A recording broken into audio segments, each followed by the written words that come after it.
Line King 3 ambulance, startup is approved. QNH is 1015, wind 0706 knots. Runway 06. Line King 3 ambulance, QNH 1015, runway 06, starting up.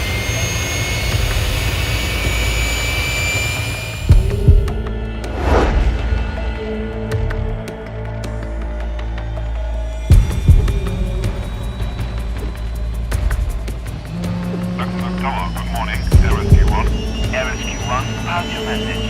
Air Rescue 1, Office Passenger, Director Emission, request departure information. Approved as requested. No traffic report.